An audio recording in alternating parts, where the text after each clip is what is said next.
permitirnos estar aquí, Padre de la Gloria.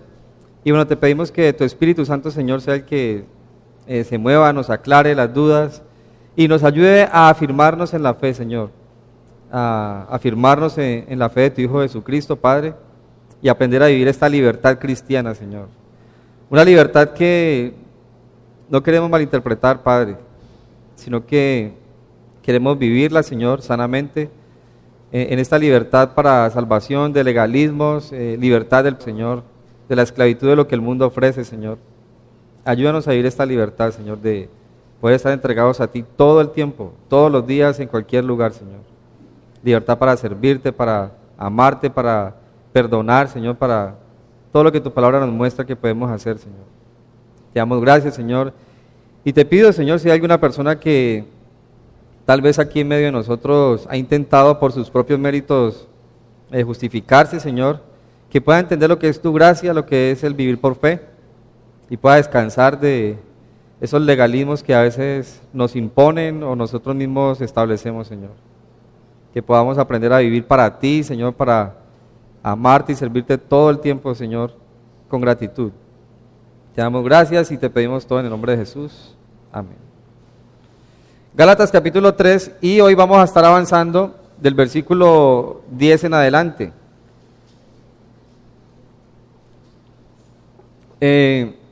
Hugo, ¿me ayudas porfa con... ahí está el bosquejo en esa... Es que no tengo aquí el puntero, el apuntador más bien. Ahí, el capítulo 3 se divide en 4 partes. Del versículo 1 al 5, que lo vimos ya hace 15 días, es como la introducción y un regaño de Pablo a los Gálatas por su insensatez. Los Gálatas ya sabían qué era la fe, cómo vivir en el Señor, cómo ser salvos, pero estaban, gracias Huguito, estaban intentando mezclarlo del judaísmo y Pablo les dice insensatos. Eso es como la introducción al capítulo 3. Del versículo 6 al 9, que fue lo que examinamos hace 8 días, veíamos en cuanto a un contraste entre la ley y el creer por fe, que la bendición de Dios es por la fe, o sea, la bendición de poder ser libres, justificados para con Dios, es por la fe. Del versículo 10 al 18, Pablo ahorita va a hacer un contraste en los esfuerzos entre los esfuerzos de la ley y alguien que se quiere justificar y una persona que quiere vivir por fe. O sea, lo va a hacer clarísimo. Pero también puede ser un contraste entre las exigencias del Antiguo Testamento con la gracia y la fe en el Nuevo Testamento.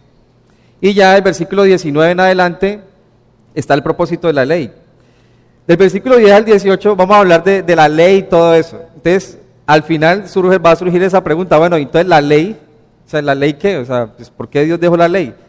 Y del versículo 19 en adelante nos va a responder esa pregunta, que creo que es muy valioso prestar atención a esto, para aprender nosotros a vivir en fe, a vivir agradecidos por lo que Cristo ha hecho en la cruz del Calvario, pero también a defender esa fe, a defender esa fe. A veces nos encontramos con personas que nos hablan de la fe, hablan de Jesús, de lo que Dios está haciendo en sus vidas, pero de repente surgen esos legalismos agregados a la fe. No, y si vieras, es que el Señor ha hecho cosas lindas, maravillosas, y todo empezó desde que empecé a guardar el sábado.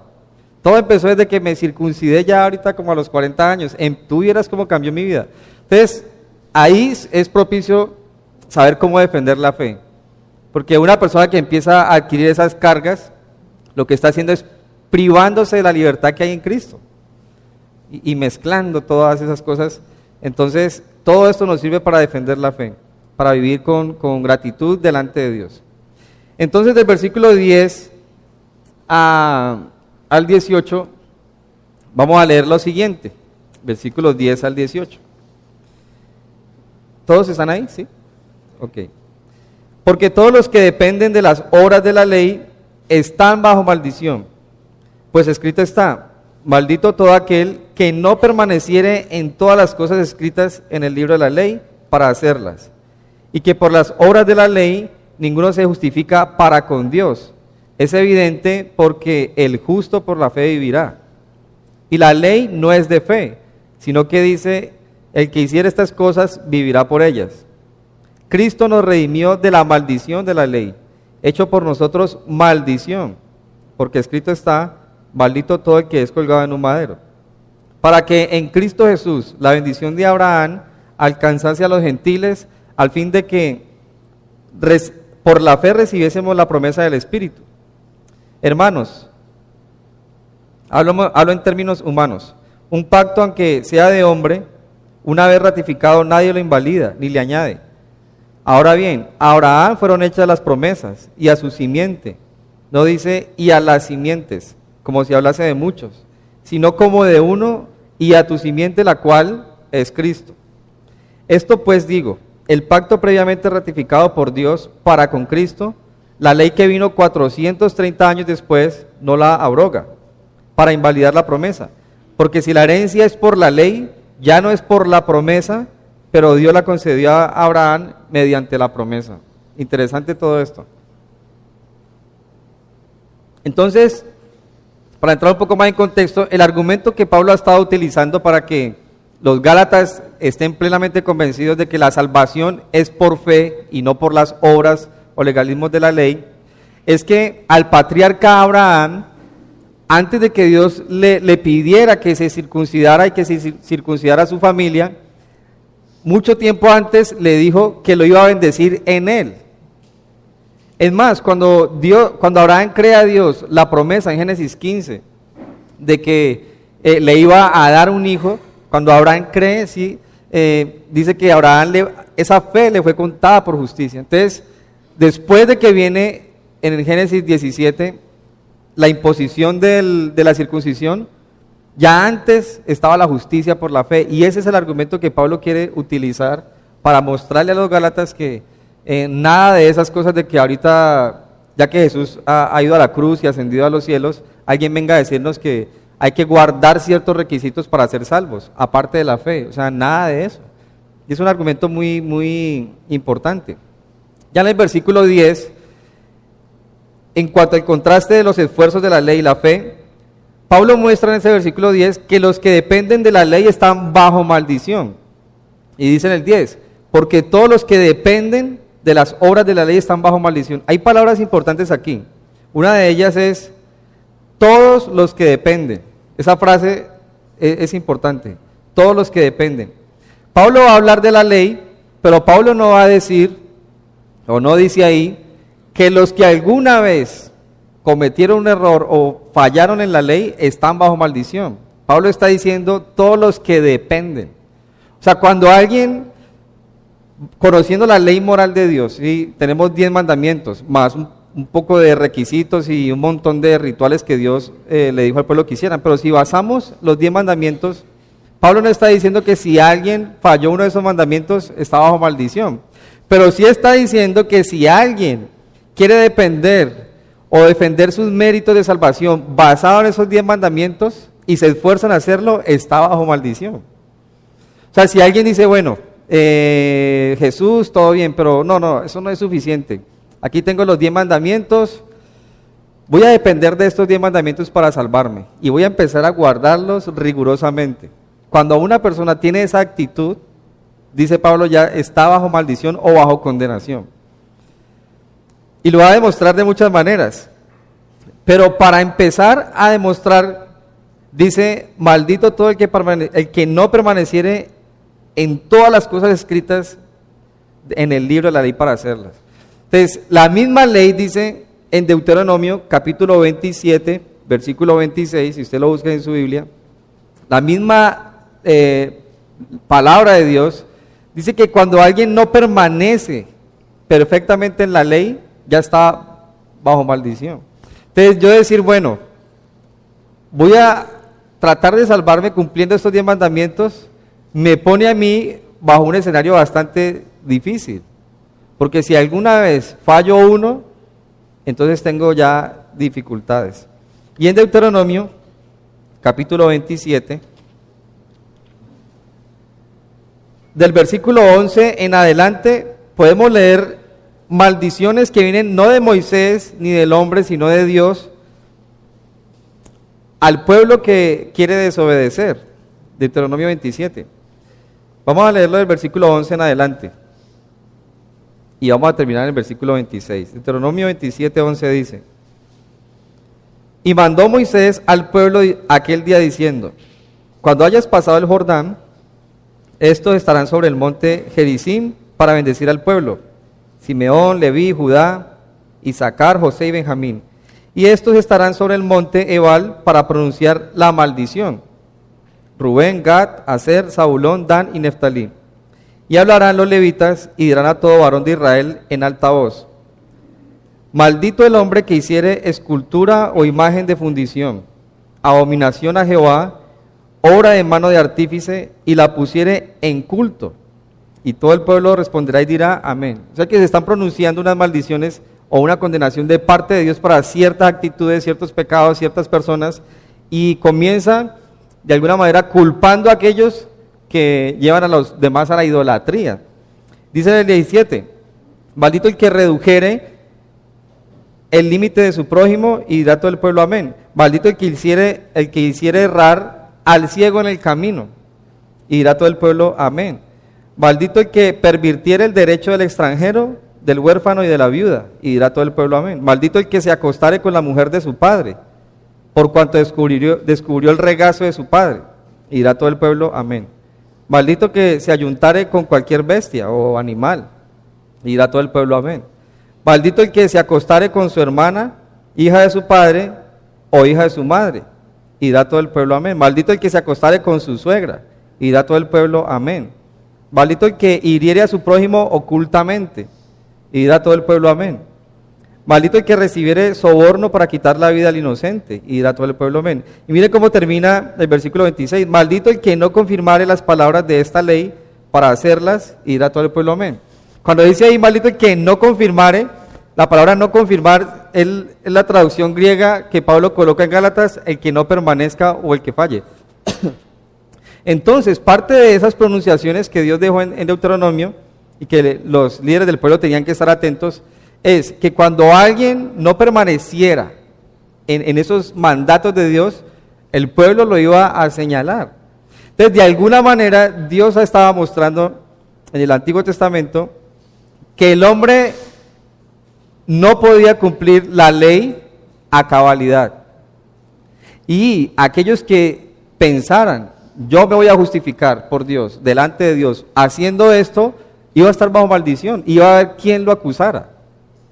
Eso ya estaba propuesto por Dios. Aquí es donde empiezan a surgir esas preguntas: bueno, entonces, ¿para qué la ley? Si ahorita Pablo va a contestar eso.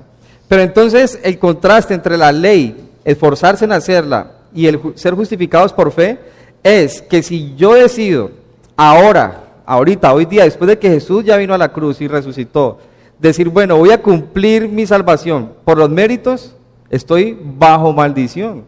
Me estoy colocando bajo una condena que Dios no quiere que yo lleve. O sea, yo estoy decidiendo hacer eso. Entonces, la pregunta para nosotros es: usted ahorita que quiere ser salvo, que quiere ir al cielo, que cuando muera quiere tener esa esperanza eterna, ¿está confiando plenamente en la fe de Jesucristo, en la obra de Jesús en la cruz? ¿O usted todavía tiene esa actitud de: si hago algo, ¿será que tengo que pagarle a Dios? ¿Quiere pagarle algo a Dios? Si usted decide agregar algo para usted poderle pagar algo a Dios, ¿qué es lo que dice Pablo? Usted está bajo una condena, o sea, no está libre, está esperando es un juicio. Entonces, el creyente hoy día debe tener claro eso: tengo que vivir por la fe, permanecer en la fe y tener cuidado con querer pagarle a Dios por un pecado. ¿Sí? Si usted, no sé, dijo algún tipo de mentira o algo, o sea, no crea que tiene que ir a hacer algo ahorita para pagar por esa mentira. Sí, no, ahorita que viene Semana Santa, seguro que voy a ir a las Tres Cruces y, bueno, es más, voy a ir a pie hasta la Virgen de Yanaconas, voy a llegar hasta ahí, ya no voy a ir a Cristo Rey, sino que voy a caminar mucho más. Si usted tiene esa actitud, entonces es querer pagar un favor a Dios. Ahora, las personas que hacen esto, o los que hicimos eso en algún momento, tal vez no entendíamos esto. Sí, no entendíamos. Y una de las luchas de nosotros como seres humanos es que tenemos que pagar algo. Y queremos sentir la satisfacción de que ya lo pagué. No, es que eso no puede quedar así. No, o sea, no, yo tengo que hacer algo. ¿Sí? Uno le ofrece a algún amigo algo, mira, vos estás necesitado y mira, el Señor puso en mi corazón darte un año de arriendo. Bueno, ojalá surgiera un amigo así, ¿no? Mira, el Señor puso, bueno, y la capacidad para hacerlo, ¿no? Muchas veces el que recibe ese favor dice, uy, no, yo no puedo hacer eso, no puedo recibir eso. O sabes que yo lo recibo con una condición, si me das pagártelo. Uno a veces piensa de esa manera, pero el Señor está diciendo, entregué a mi hijo y ustedes no tienen que pagar nada, o sea, no tienen que pagar nada. Entonces, Pablo, de alguna manera, al escribir esta carta nos muestra esa batalla humana por querer pagar algo, pero también el esfuerzo que debemos hacer de permanecer en esa gracia y en esa libertad. O sea, no es para vivir en pecado, pero para vivir libres. O sea, le huyo al pecado, le sirvo a Dios, le agradezco a Dios, me cuido en mi relación con Él, y si fallo, entonces voy en arrepentimiento genuino y no vuelvo atrás. Esa es la vida cristiana, porque vamos a fallar mucho y no hay que pagarle nada a Dios. Entonces, todas las personas que hoy día, bien sea con los judíos mesiánicos que están surgiendo por ahí, o con otras doctrinas y prácticas que no tienen ese mismo nombre, pero tienen exigencias legalistas para que usted sea salvo, lo que están haciendo es colocándose bajo una condena de maldición. ¿Sí? Si alguien, no sé, piensa, bueno, si usted quiere ser salvo de verdad, tiene que creer en Jesús, pero ya no use más blue jeans, sino falda. Si usted se llega a colocar un blue jean, usted pierde su salvación. No, entonces, ya empecé a usar mi falda hasta allá y ya con esto soy salvo. Eso es parte de un legalismo. Y hay muchos otros que se viven hoy día. Entonces hay que tener cuidado, hay un gran contraste en todo eso. Entonces el que depende de la ley está bajo una condena. Versículos 11 y 12. Pablo ahorita muestra que el que depende de la ley, él no podrá justificarse con Dios. Ahora ya Jesús vino, pagó por la maldición de la ley, entonces si yo creo en Él, la condena ya está pagada por mí. Pero si alguien quiere depender de la ley, jamás podrá justificarse delante de Dios. Y el versículo 11 y 12 dice, y que por la ley, ninguno, subraye eso ahí, ninguno se justifica para con Dios, es evidente, porque el justo por la fe vivirá. Y la ley no es de fe, sino que dice, el que hiciera estas cosas vivirá por ellas. Pablo en esos dos versículos cita dos pasajes que están en el Antiguo Testamento. Cuando dice el justo por la fe vivirá, está en Habacuc, capítulo 2, versículo 4. Y cuando dice el que hiciera estas cosas vivirá por ellas, está en Deuteronomio, capítulo 27, versículo 26. Y Levítico, capítulo 18, versículo 5. Son dos pasajes paralelos. Pero entonces en el versículo 11, antes de ir a buscar esos pasajes, notemos lo siguiente. Y que por la ley, ninguno. En el griego y en el hebreo antiguo, ninguno es ninguno. O sea, ni siquiera uno. La traducción literal al español es eso. Nadie o ni siquiera uno. Dice, se podrá justificar. Y la palabra justificar ahí es salir inocente. O sea, cuando alguien dice, voy a cumplir la ley para ver si logro salvarme, en lugar de creer eso de Jesús y todo eso, voy a cumplir esta ley porque yo quiero sentir que estoy pagando algo, nadie podrá salir inocente, ninguno, en toda la existencia.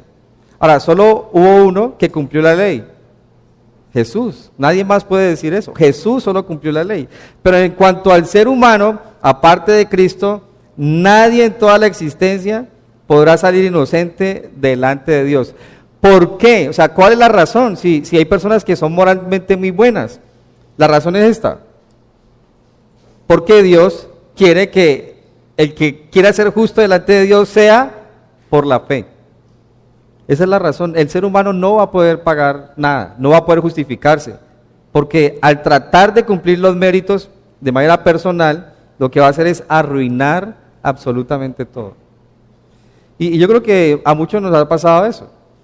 Empezamos a vivir una vida más legalista que espiritual y queremos avanzar y crecer en el Señor, y a veces lo hacemos de la manera incorrecta, con buena motivación, y empezamos a cumplir, ¿no? Día lunes no hice esto, no hice esto, no hice esto, no hice esto, día viernes, pero pueda que por allá el sábado, el último día de la semana, la embarré. O sea, desde el punto de vista de que el justo por la fe vivirá, si yo estoy queriendo salvarme por unos requisitos, ese último punto que quedó errado ya invalidó todo lo demás. O sea, miren lo difícil de querer justificarse uno delante de Dios por méritos propios.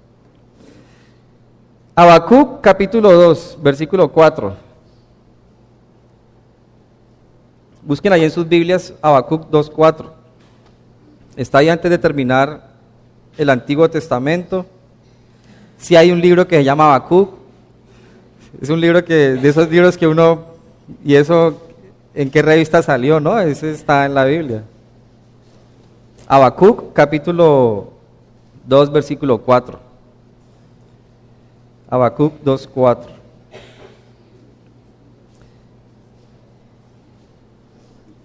Dice, ese pasaje dice así: he aquí, aquel cuya alma no es recta, se enorgullece. Dice, mas el justo por la fe vivirá. O sea, es un pasaje bien interesante. Entonces, ¿cuál es el contexto de ese pasaje de Habacuc? Dios iba a traer un juicio sobre el pueblo de Israel y lo iba a hacer por medio de los caldeos, ¿sí? Entonces Dios le dice, el profeta estaba enojado con Dios, etcétera, peleando con él, y le exige respuestas y explicaciones a Dios. Y Dios le dice a Habacuc, yo no te voy a decir porque si yo te lo digo no vas a creerlo. Entonces Habacuc sigue insistiendo. Y una de las quejas de Habacuc era, ¿por qué Dios, siendo bueno y amando a su pueblo Israel, va a traer un juicio con los caldeos, que eran los peores, o sea, eran vergonzosos, malos en esa época? Entonces, ¿por qué Dios a un pueblo que ama tanto va a traer un juicio con estas personas tan malvadas? Entonces, Dios le empieza a explicar y a Habacuc le cuesta creer eso. Pero entonces Habacuc empieza a orar, espera la respuesta del Señor, y una de las cosas que Habacuc tenía temor era cómo el pueblo se va a salvar con un juicio traído por medio de estos caldeos. O sea, ¿quién se puede también salvar con esas personas? Entonces el Señor en medio de esas respuestas le dice, aquel cuya alma no es recta se enorgullece, mas el justo por la fe vivirá. O sea, Dios va a traer un juicio. Va a haber una manera de ser salvos de ese juicio tan atroz. Ahora, el que cree que Dios puede hacer algo, va a ser sacado de ese juicio. El que no crea que Dios puede hacer algo, pues va a llevar las consecuencias. Ese es como el contexto de ese libro. Entonces, en el Antiguo Testamento, Pablo está citando este ejemplo, dándonos a entender eso. ¿Cómo es posible que una persona en este mundo se salve sin tener que hacer nada? Solo creyendo. Pues ya hay un ejemplo en el Antiguo Testamento. Dios le dijo a Israel, los caldeos son malos, pero el que cree va a ser salvo. Y efectivamente la historia muestra que Dios salvó al pueblo, a muchos. Hay un remanente que estuvo por ahí y que Dios los guardó. Entonces, lo mismo lo coloca Pablo en el contexto nuestro. Parece difícil entender que no tengamos que pagar nada. O sea, ¿cómo es posible que yo no tenga que pagar nada? Pues es así. O sea, ya hay un ejemplo. Entonces, usted y yo no tenemos que pagar nada, el justo por la fe vivirá. Ahora, no hay que malinterpretar de que cuando una persona cree, es que la justicia es personal. No, cuando una persona cree, es hecha justa delante de Dios, y a eso hace referencia de que va a vivir. Entonces, o sea, Jesús vino a esa cruz, derramó toda su sangre, murió por el pecador, al tercer día fue resucitado, no para que usted tenga que pagar algo, al contrario, porque no podemos pagar nada, fue que Él fue a esa cruz. Y si creemos, entonces la promesa como al pueblo de Habacuc, al pueblo de Israel en los días de Habacuc, nos va a llegar a nosotros. O sea, yo no sé, es algo tan sencillo, pero que al ser tan sencillo nos cuesta creerlo. O sea, nos cuesta creer, ¿no? Si dijera ahorita, a partir del día de hoy, boten sus tarjetas del mío porque ya va a ser gratis. ¿Cuánto en este momento la romperían? Aquí mismo, antes de ir a la estación. O sea, uno dice, ¿será que sí? No, yo la guardo por Silas. Sí, yo voy a ir allá, la voy a llevar a ver si es verdad o no, porque, o sea, ¿quién va a creer eso, cierto? Ahora, ojalá se diera, hay países donde no cobran. Pero ¿qué pasa? Nos cuesta creer de que algo que sea por gracia, de verdad sea, o sea, al menos hay que pagar algo. No, o sea, el Señor lo ha dejado, el justo por la fe va a vivir. Dice en el versículo 12, y la ley no es de fe, sino que dice, el que hiciere estas cosas vivirá por ellas. Entonces, ahí Pablo cita Levítico capítulo 18, versículo 5, ¿sí? Si quieren ir ahí en sus Biblias a Levítico 18, 5. Levítico 18, 5. Está ahí al inicio de la Biblia. Tercer libro. Página 120 y algo. Está ahí. Es por molestar. En Levítico 18, 5 dice: por tanto, guardaré mis estatutos y mis ordenanzas, los cuales haciendo el hombre vivirá en ellos, yo Jehová. Y empieza de ahí para adelante a hacer un relato paralelo al que leímos en Deuteronomio. Empieza a hablar y a hablar de cosas. Pero ¿qué es lo que está diciéndole Dios al pueblo en ese contexto? En ese contexto. Antes de que viniera Jesús, en ese contexto, el pueblo tenía que guardar rigurosamente la ley y dice, el hombre vivirá en ellos. O sea, cuando dice vivirá en ellos, también es un paralelo de que debe permanecer y cumplirlos a cabalidad. La ley exigía eso. Si usted quiere vivir delante de Dios bien justificado, entonces tiene que cumplir eso. Pero la pregunta es, ¿quién pudo cumplir la ley? O sea, ¿cuántos no fallaron a la ley? Todos fallaron. Solo hubo uno que no falló nunca, y es Cristo Jesús. Entonces, hay una gran diferencia en eso. La ley dice, haz y vivirás, y la fe dice, cree y vivirás, que es el gran contraste. Entonces, la ley llegó 450 años más o menos después de que Abraham estaba en la tierra. Y la ley llegó, estos requisitos, después de que Dios ya le había dicho a Abraham, el justo por la fe vivirá. Bueno, la justicia, porque el justo fue en Habacuc. Dios le dijo exactamente a Abraham, por cuanto creíste serás justificados. Le dijo, fue lo que Dios le dijo a Abraham en Éxodo. Entonces, ¿qué pasa? Una cosa es el tiempo de Abraham, otra cosa es la ley. Entonces, hay como unos intervalos. Al inicio Dios le muestra a Abraham que la justicia iba a ser por la fe. Sí, creo que está no sé si es Génesis 15, 6, algo así. ¿Alguien tiene por ahí Génesis 15, 6? A ver. Bueno, muy bien. Entonces dice, y creyó Abraham y eso le fue contado por justicia, la fe. Entonces, al inicio Dios muestra con Abraham, con el patriarca, que tanto amaban los judaizantes que era por la fe. Después viene la ley y muestra a Dios que el pueblo tiene que hacer cosas para vivir por ellas. Pero el pueblo no pudo vivir bajo esos requisitos de la ley. Entonces muestra Pablo el contraste en que la ley es para hacer, pero la fe es para creer. Hay algo interesante que la ley deja. Esa palabra ahí, el que haga estas cosas vivirá por ellas.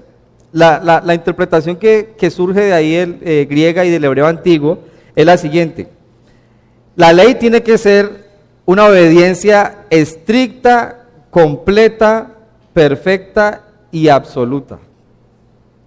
Eso es lo que quiere decir esas palabras. El que quiera cumplir la ley tiene que hacerlo de manera estricta, completa, perfecta y absoluta. Ahora, la ley exigía eso. Si fallaba en algo, el pueblo tenía que redimir eso con animales. Entonces mostraba que el pueblo era imperfecto, porque ellos tenían cada año que hacer sacrificios, pero también diariamente. Versículo 13, ahorita en Gálatas 3, ahorita vamos a contestar la pregunta acerca de la ley. Pablo sigue avanzando y ya muestra un contraste entre la fe y las obras de la ley que están en polos opuestos, pero que se pueden colocar en una misma línea por medio de Jesús. Dice el versículo 13, Cristo nos redimió de la maldición de la ley, hecho por nosotros maldición. Amigo, mírate si hay unas pilitas ahí en el grande. Dice Cristo nos redimió de la maldición de la ley. Ahí está. Hecho por nosotros maldición,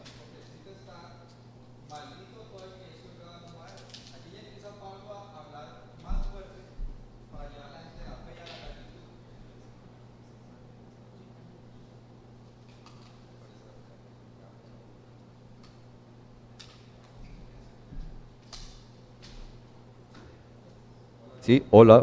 Sí, gracias, Osquita. Entonces dice que Cristo nos redimió de la maldición de la ley. El que depende de la ley, ya vimos que llevaba condenación y maldición. Pero como el hombre no pudo vivir delante de Dios basado en esos estatutos, Cristo tuvo que redimirnos de esa condenación. La palabra redimir es pagar un rescate, ¿sí? Y la ilustración es de, si alguien, no sé, si alguien ha llevado algo a la prendería, ¿sí? A la compraventa, la favorita, ahora hay tantas, eso no por donde pasa ve compraventas por todos lados. La quinta, compraventa la quinta. Si usted llevó su anillo de bodas, uy, no vayan a hacer eso, sí, no vayan a hacer eso.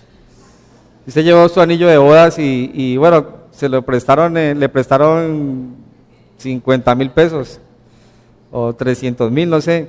Usted para sacarlo de ahí no va a dar los mismos 300, tiene que dar y tiene que pagarlo, si no a cierta fecha lo pierde su producto, pues lo que llevó. Entonces redimir es pagar ese precio más alto. Ahora, Cristo redimió al ser humano, pagó un precio mucho más alto en rescate, porque nosotros no pudimos cumplir la ley. Entonces Dios deja la ley y por medio de la ley le muestra al hombre que el hombre no tiene méritos para acercarse a Dios. 10 mandamientos. Ahora, uno de nosotros, ¿sí? Si usted se memoriza los 10 mandamientos y uno dice, bueno, ¿cuántos de estos cumplo en una semana? Pues, ¿cuántos cumpliríamos o no? Alguno puede decir, no, los cumplí a cabalidad. Bueno, entonces agreguémosle algo más al espíritu de la ley que lo explicó Jesús. La ley dice, no matarás. Ah, bueno, yo esta semana no maté a nadie, al menos esta semana no maté a nadie. Pero Jesús dice, el que mira a alguien y lo odia es culpable de homicidio. Entonces, bueno, aquí, o sea, si yo uno la ley y la interpretación de Jesús al espíritu de la ley, ahí ya empiezo a fallar. Dice también Jesús, si alguien mira a una mujer para desearla, ya cometió adulterio en su corazón. Eso también aplica a la mujer, ¿no? Si la mujer mira a alguien, también adultera en su corazón. Bueno, ahí hay que, no, es que esta semana yo miré y bueno, no, pues, o sea que cometió adulterio. O sea, si yo uno esas dos cosas bajo solo 10 mandamientos, con el espíritu de la ley que Jesús interpreta, ¿quién puede decir todo bien? ¿Quién podría levantar la mano para reírnos un rato? Nadie puede hacer eso, nadie, o sea, a conciencia nadie puede hacer eso, nadie puede hacer eso. Entonces, ¿qué pasó? Cristo vino y pagó el precio de la maldición que trajo la ley. Claro, como no podemos cumplirla, ¿cómo me salvo? No, pues Cristo vino y pagó en la cruz por eso. Y dice, porque escrito está, maldito todo el que es colgado en un madero. Eso está en Deuteronomio capítulo 21, versículo 23. Entonces Jesús, el Hijo de Dios, vino a esa cruz para que el hombre fuera redimido y esa carga que tenía de cumplir esos requisitos estuvieran en él. O sea, él cumplió esos requisitos. Ahora, lo curioso aquí es que la redención no se basó en la obediencia del día a día de Jesús. O sea, Jesús fue obediente. Pero la obediencia perfecta de Jesús desde que nació hasta que fue a la cruz no es lo que me redimió a mí. Es que Él fue a la cruz pagando el precio. Porque si fuera la obediencia, Jesús no hubiera tenido que ir a la cruz. Él fue obediente desde que nació hasta que fue a la cruz. Pero el pago en la cruz era el rescate por el pecado. O sea que si alguno de ustedes y yo quisiéramos decir hoy, bueno, vamos a hacer esto con Dios, tú y yo nomás, voy a cumplir los 10 mandamientos a partir de ahora. El pago, si llegamos a fallar, sería ir igual a una cruz, a pagar por el castigo, por el precio que no cumplimos. Pero al no ser posible eso, Jesús fue en nuestro lugar a la cruz. Entonces, por eso es importante el Evangelio. O sea, Jesús nos estaba comprando en la cruz, se hizo maldición, o sea, llevó la culpabilidad del hombre y el castigo que cada ser humano tenía que llevar por usted y por mí. O sea, sus pecados, cada uno tiene un pecado, todos tenemos pecados comunes, pero cada persona tiene un pecado vergonzoso que nadie sabe tal vez. O sea, solo Dios y yo. Por eso Jesús pagó en la cruz. Entonces, usted decide si ahora se lleva para su casa una lista, si quiere yo le doy esa lista que tiene que cumplir de ahora en adelante, se la puedo dar, está en Éxodo. Si usted quiere llevar esa lista para cumplirlos, o usted si quiere descansa en el mérito de Jesús y vive para Él de aquí para allá el resto de su vida. Es lo que Pablo está planteando. Entonces, ¿por qué volver ahorita a la ley? ¿Y por qué los judaizantes, por ejemplo, vienen a decir, usted tiene que circuncidarse, si no, no se va a salvar? Ya usted, otros grupos dicen, por ejemplo, si usted ya no vuelve a usar aretes, usted puede ser salvo. Y tantos legalismos que hay. O sea, ¿por qué ahorita nos dicen eso? Ahora, teniendo que hay que ser, las mujeres tienen que ser modestas, el hombre también tiene que ser modesto, pues no vamos a decir que ahorita entonces blusas transparentes, faldas aquí, que en lugar de ir hacia abajo llegan acá al ombligo, o sea, nada, o sea, ¿cómo se les ocurre? O sea, no estamos hablando de eso, hay que vivir con prudencia, modestia, obediencia, santidad, pero descansando de que yo tengo que pagar por algo, porque Cristo fue llevado a esa cruz, colgado en un madero por nosotros. La palabra redimir también significa recuperar por medio de un precio más alto. Entonces, a veces vemos el sacrificio de Jesús en la cruz y la sangre derramada, como pues sí, pues le tocó, ¿no? ¿Saben qué estaba haciendo con esa sangre derramada? Pagando un precio mucho más alto. O sea, Él fue a esa cruz para que no tuviera que decir, bueno, Lucho, usted vaya, pague por eso. O sea, Él dijo, yo voy a pagar por Lucho. Yo voy a pagar, coloque su nombre, yo voy a pagar por todo por el pecado, por todo lo que ha hecho. La maldición del hombre la voy a llevar yo. Entonces Jesús incluso pagó por la redención de la creación, un precio más alto por redimir la creación. Cuando en Génesis 3 el hombre cae, por allá en el versículo 15 en adelante, dice que la tierra llevó consecuencias e iba a producir cardos y espinos. Y con el sudor se había que trabajar y todo eso. Antes de eso, la tierra no producía ese tipo de cosas. Pero ustedes se acuerdan cuando Jesús fue a la cruz, que le colocaron una corona de espinas, en lugar de tener una corona de oro como el rey que es, llevó una corona de espinas para pagar incluso por el pecado del hombre la contaminación que vino a la creación. Jesús incluso estaba haciendo eso en la cruz del Calvario. O sea, a todo eso llevó el pecado. Y estaba pagando por cada uno de nosotros. Entonces, en lugar ahora lo que nosotros deberíamos hacer es, si el Señor me ha perdonado, yo voy a vivir en gratitud por lo que Él ha hecho por mí, gratis. Y eso es libertad cristiana.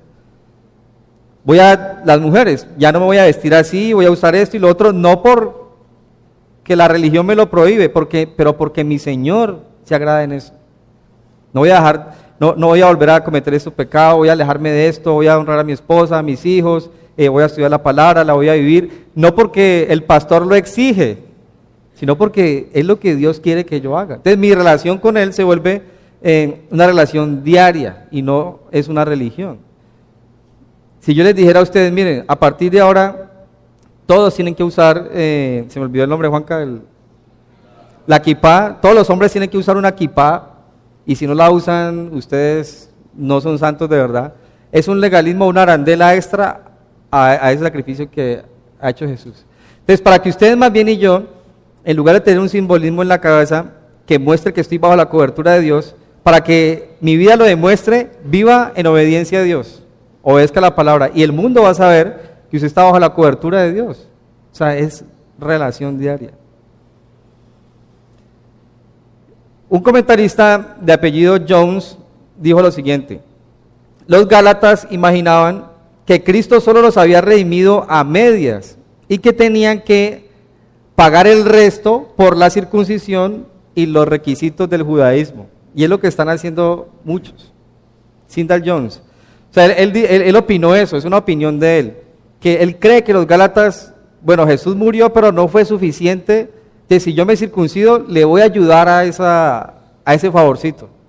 Es un error, porque entonces la sangre de Cristo no sería suficiente. Versículos 14 en adelante, ahí en Gálatas 3. Entonces Cristo fue a la cruz y llevó la maldición de la ley.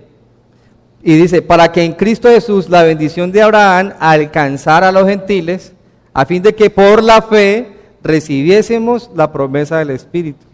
Entonces Jesús es como se dice, mi pasaporte. Jesús es, la fe en Él es lo que me da las promesas del Espíritu de Dios. Y noten que ahí está hablando otra vez del Espíritu de Dios. ¿Por qué es importante saber qué hace el Espíritu? El Espíritu de Dios, en nuestro contexto, después de que Jesús viene a esa cruz y resucita, cuando creemos en Él, viene a nosotros, mora en nosotros, pero Efesios dice que es nuestro sello y garantía de salvación. Entonces, el Espíritu empieza a obrar un cambio en mí, y la ley que no podía cumplir, ahora se hace parte de mí. O sea, ahorita yo no mato, no robo, no porque quiera salvarme cumpliendo eso, sino que no lo hago porque el Espíritu de Dios, o sea, me ayuda para agradar a Dios, no de manera religiosa. Entonces, cuando una persona nace de nuevo, el pecado empieza a tomar distancia de mi vida, del centro de mi vida. Eso lo hace el Espíritu de Dios. ¿Y cómo se recibe esa bendición? Por la fe en Jesús. La ley no puede darme el Espíritu de Dios. Y esto se ha tornado algo hasta nuestros días de prácticas muy peligrosas y hasta vergonzosas. Entonces, a veces se reúnen los grupos y bueno, usted para ser salvo tiene que tener el Espíritu de Dios. Demuéstrame que tiene el Espíritu de Dios. ¿Y qué hago? Entonces empiezan uno a hacer ciertas cosas que se han puesto como el estándar de la muestra del Espíritu. Entonces la gente, no, pues yo qué hago, y ve a alguien haciendo algo y no, pues yo hago eso para mostrar que tengo el Espíritu. No, o sea, el Espíritu de Dios no se recibe haciendo cosas, repitiendo cosas, se recibe creyendo en Jesús. El Espíritu de Dios no se recibe ni siquiera cuando usted va al agua y se bautiza. Puede que ahí sea su convicción y usted nazca de nuevo ahí, el Espíritu mora en su vida. El Espíritu de Dios se recibe en el momento preciso que usted cree genuinamente en Jesucristo. Y a partir de ahí Él empieza a generar los cambios. Entonces el Espíritu de Dios hace eso. Y en lugar de yo querer vivir bajo unos requisitos de la ley, el Espíritu me ayuda a deleitarme viviendo esa ley. Entonces la ley se va a cumplir en mí. El Espíritu de Dios me da la capacidad de no vivir en codicia, de no vivir en adulterio, de no matar, de honrar a mis padres, de no usar el nombre de Dios en vano. Él hace eso en mí. Pero la ley no puede hacer eso. No lo puede hacer. Entonces, Jesús llevó la condenación, Jesús, más bien la maldición de la ley, para que por la fe nosotros recibiéramos esa promesa y pudiéramos relacionarnos con Dios. Entonces, alguno puede decir, bueno, entonces, es que Dios quiere que le obedezcamos, Dios quiere que vivamos en santidad, ¿yo qué hago? Crea, porque el Espíritu de Dios va a morar en usted y le va a dar la capacidad de vivir para Dios. O sea, es que es sencillo, sino que nosotros como que nos cuesta, o sea, como creerlo, ¿sí? Es como el ejemplo de ahorita, no, yo tengo que llevarme la tarjeta del mío, sabiendo que es gratis, no, o sea, bótela, si es gratis, es gratis. Ahora, el que está prometiendo esto no es un gobierno terrenal, es Dios mismo. O sea, el Espíritu se recibe por la fe en Jesús. Versículo 15 al 18, ahí en Gálatas. Hermanos, hablo en términos humanos. Un pacto, aunque sea de hombre, una vez ratificado, nadie lo invalida ni le añade. Ahora bien, a Abraham fueron hechas las promesas, pero también dice, y a tu simiente. O sea, cuando Dios le promete a Abraham en Génesis, dice que le iba a bendecir a él, dice, en tu simiente serán benditas todas las naciones, ¿sí? Ahora, cuando se habla de la simiente, aquí está la interpretación, ¿qué es esa simiente? Dice en el versículo 16, no dice a la simiente, sino como si hablase de muchos, sino como de uno, y a tu simiente la cual es Cristo.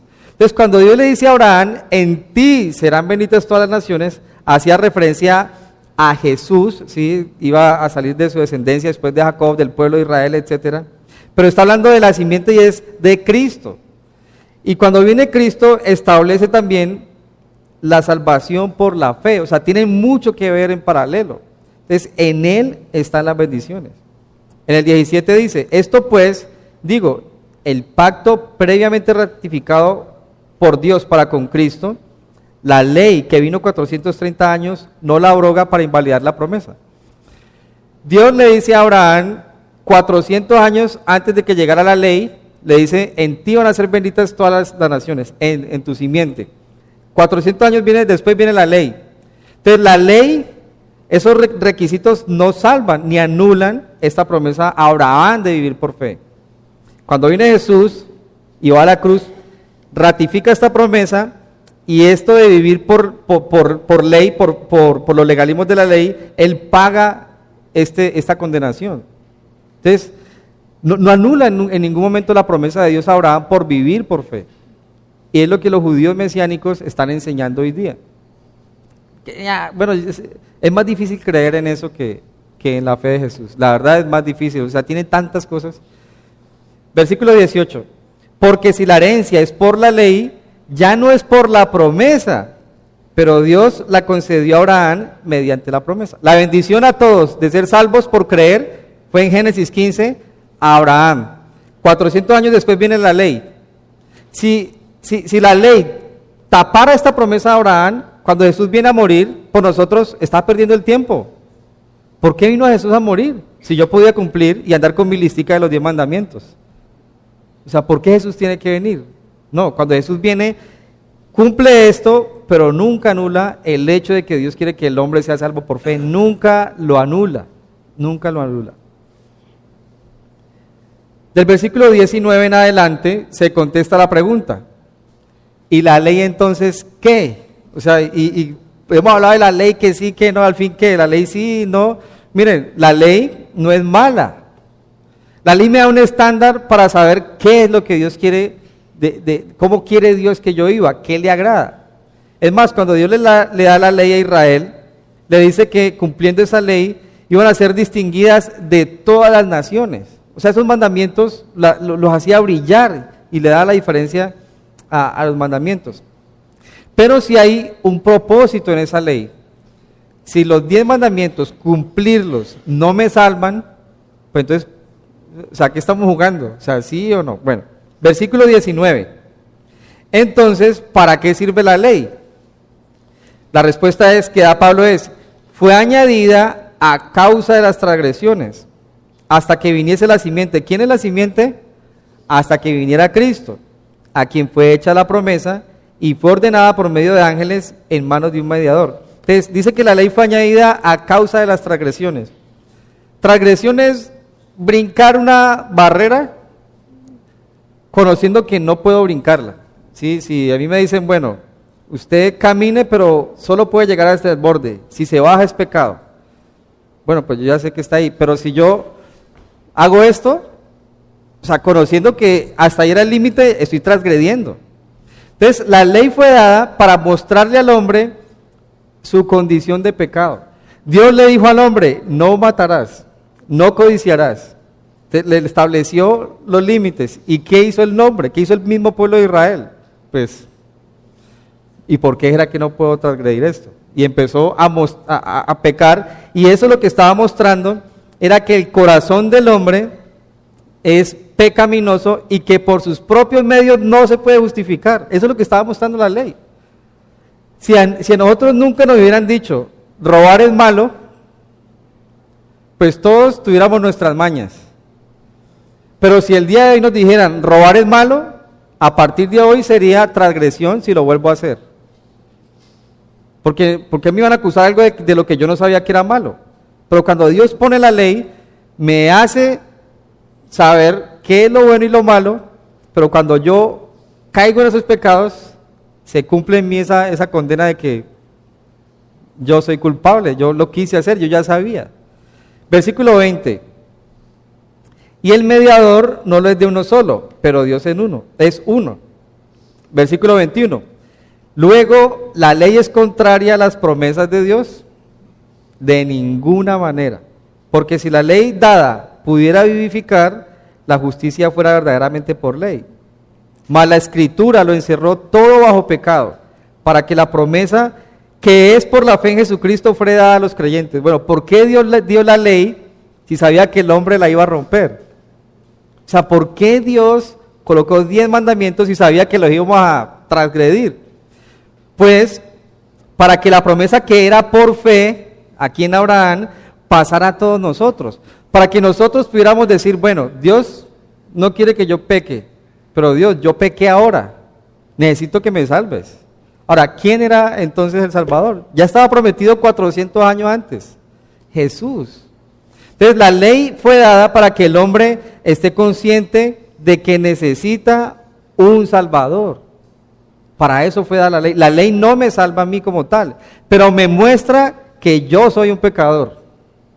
Me muestra que yo soy un pecador. ¿Sí? Si usted pinta, si usted afuera de su casa pinta el muro y dice, no toquen el muro, usted se va a dar cuenta que las personas que viven en su barrio, que llevan 20 años ahí y que nunca se habían parado en ese muro, se van a ir a parar allá ese muro a tocar a ver por qué no. Eso muestra su pecado. Lo mismo hace la ley. No hagan esto. Oye, ¿por qué era que no? O sea, pero ¿por qué no? Entonces, nosotros vamos y nos paramos ahí. Y al estar en esa condición, lo que surge en nosotros es la necesidad de alguien que cumpla todo eso porque yo no puedo. Entonces, la ley muestra eso. Los mandamientos muestran que nosotros somos pecadores. Nada más. No queda más que concluir con eso. Versículo 23. Pero antes que viniera la fe, estábamos confinados bajo la ley, encerrados para aquella fe que iba a ser revelada. De manera que la ley ha sido nuestro ayo para llevarnos a Cristo a fin de que fuésemos justificados por la fe. Pero venida la fe ya no estamos bajo ayo. La palabra ayo que está ahí significa literalmente un maestro, alguien que hace pedagogía, un líder de muchachos o un tutor. Si la palabra ayo que está ahí. Entonces la ley ha sido nuestro tutor para llevarnos a Cristo. O sea, Dios prometió en Génesis salvar por la fe. Viene la ley y me caigo en culpabilidad. Entonces, ¿ahorita qué hago? Dios salva por fe. Señor, yo necesito un mediador. Lo necesito ya mismo. No quiero más esta ley porque no puedo cumplirla. Entonces, para eso Dios dio la ley, para que el pueblo fuera consciente de que Cristo era el suficiente, de que un mediador santo y puro era necesario. Entonces, Jesús vino a esa cruz hace más de 2000 años para que las personas que hoy día, por ejemplo, están cada año yendo a los cerros, a Buga y todo eso, que se dan cuenta que después de cada Semana Santa vuelven a hacer lo mismo malo, digan, no, Dios, yo no puedo con esto, ¿qué tengo que hacer? Pues Jesús ya vino hace 2000 años. O sea, entonces Jesús es el eje de todo. Cuando viene Jesús, muchos años antes, no exactamente sé cuáles, vino la ley. Entonces la ley mostraba que necesitaban un mediador. Vino Jesús y a nosotros ya nos muestra este pecado que hay un mediador. O sea, más fácil todavía la tenemos. Muchísimo más fácil. O sea, nadie podría justificarse hoy día de que no puede vivir para Dios. No, Jesús ya vino. Todos deberíamos estar viviendo en esa fe que ha sido revelada. Entonces, la ley, ¿para qué sirve? Ha sido el maestro o el tutor que dice, ustedes necesitan un mediador. No necesitan nada más. No necesitan más mandamientos. De 10 mandamientos salieron 613 en el pueblo judío. O sea, si no pudieron con 10, o sea, ¿yo para qué necesito 613 mandamientos? Ahora, si alguno de repente dice, bueno, no, yo está bien lo de la fe, pero definitivamente yo quiero cumplir los requisitos, pues le va a tocar muy difícil. Le va a tocar muy difícil. Y lo más probable es que si usted deja la fe de Jesús y se vaya a depender de los requisitos de la ley, es que vaya al infierno. Eso es lo más probable que pueda pasar. No hay otro lugar donde lo vaya a llevar sus propios méritos. Porque no podemos. O sea, ¿quién cumple ahorita? Y recuerden algo que la ley dejaba, ¿sí? Usted para que tenga 60 años y diga, no, yo ahorita, a partir de ahora voy a cumplir la ley. Usted es insuficiente porque ya lleva 60 años quebrantándola. ¿Y quién va a cubrir eso? Necesita un mediador, ahí está Cristo. No, yo no quiero a Cristo. Bueno, entonces, ya, o sea, ya no hay nada más que pueda hacer por usted. No hay nada más, o sea, ¿qué más se puede hacer? Pero venida la fe, ya no estamos bajo ayo. Vamos a terminar ahí, versículo 26 al 29. Pues todos sois hijos de Dios por la fe en Cristo Jesús. ¿Han escuchado eso? No es que todos somos hijos de Dios. Eso no es cierto. Todos somos creación, criaturas de Dios, pero hijos de Dios, que cuando mueran físicamente van a estar en la presencia de Dios por la eternidad, son los que por la fe creen en Jesucristo.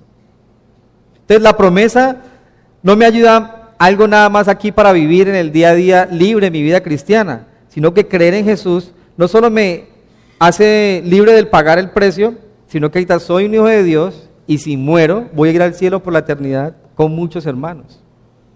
Dice, pues todos sois hijos de Dios por la fe en Cristo Jesús. La palabra fe es creer, tener convicción plena, tener convicción. Dice el versículo 27, porque todos los que habéis sido bautizados en Cristo, de Cristo estáis revestidos. Ya no hay judío ni griego, no hay esclavo ni libre, no hay varón ni mujer, porque todos vosotros sois uno en Cristo Jesús.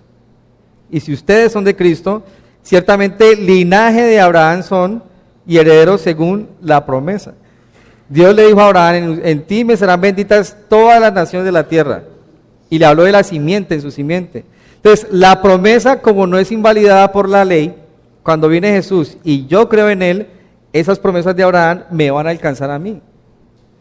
Entonces, las promesas no se alcanzan por hacernos judíos ahora. No, es que hay que hacerse judío porque ahí vino Jesús y ese es como el área más espiritual y su religión me acerca más a Dios.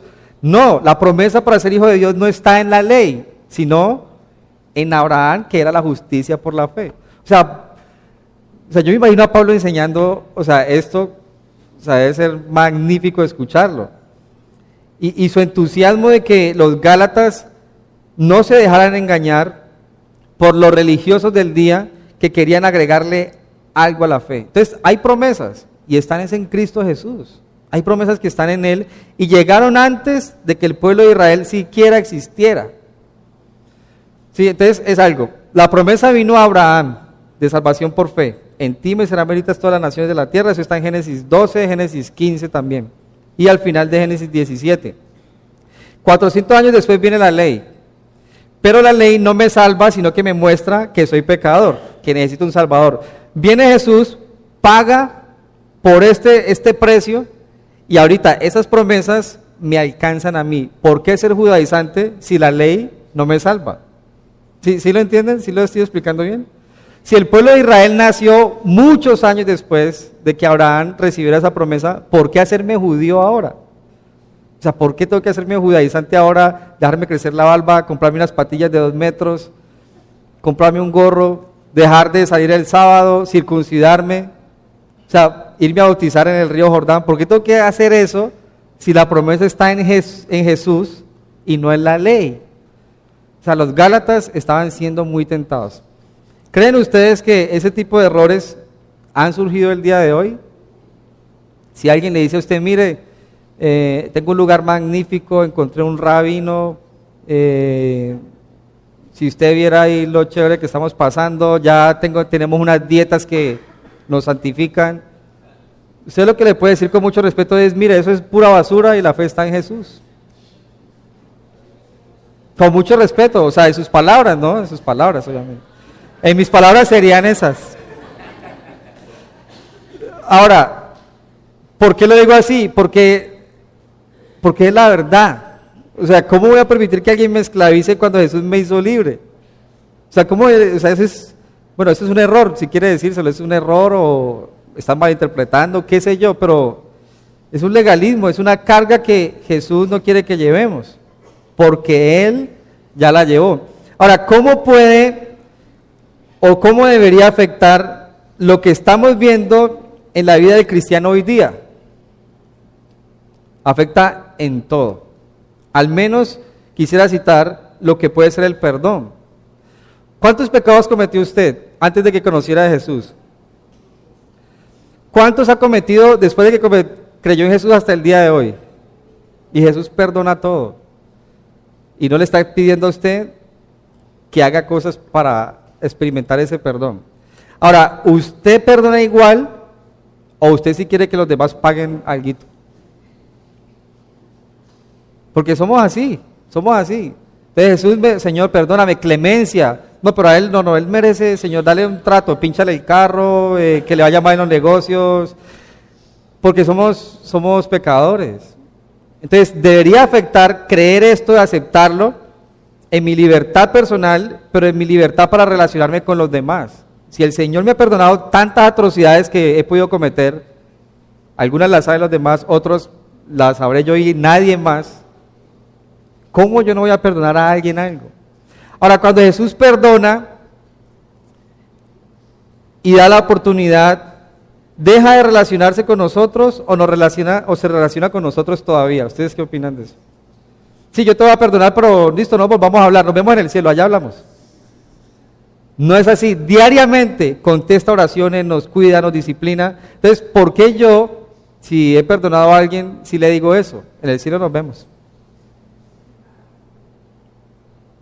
¿Por qué me cuesta a mí entonces volver a reconciliar, a redimir, a dar una oportunidad? No estoy hablando de ese juego de que entonces voy a dejar que abusen de mí y todo. No, pero ¿por qué no doy el chance si Jesús me da el chance diariamente? O sea, eso debe afectar mi vida cristiana y solo quiero citar ese aspecto del perdón porque eso afecta en todas mis áreas. Pero entonces si el Señor me ha perdonado todas esas cosas vergonzosas, ¿cómo no voy a llevar a darle el chance a los demás? Obviamente estamos hablando del contexto del Señor. Si alguien no quiere arrepentirse, sorry, pero ya de lejitos, sí, yo te ayudaría, pero no puedo convivir o no puedo ir de la mano contigo, no puedo tener compañerismo porque es que no quieres arrepentirte y ya no, o sea, no quiero eso. Pero si alguien se arrepiente, o sea, mis puertas están abiertas. Si no, pues mi confianza, o sea, no se va a abrir otra vez así de la noche a la mañana porque sí, no, eso está en nosotros también. Y lo digo porque en el versículo 28 dice, porque vosotros, hablando de los creyentes, sois uno en Cristo Jesús. O sea, aquí no hay muchos pueblos, somos uno en Cristo. Si el que está a su lado es uno en Cristo con usted, así ya la hayan barrado miles de veces. ¿Qué hacemos ahora? Nos vemos en el cielo, allá hablamos, ¿no? No, en el cielo ni nos casaremos ni nos daremos en casamiento. Como decía, bueno, no va a hacer ese chiste más bien. Entonces, vamos a orar, coloquémonos de pie.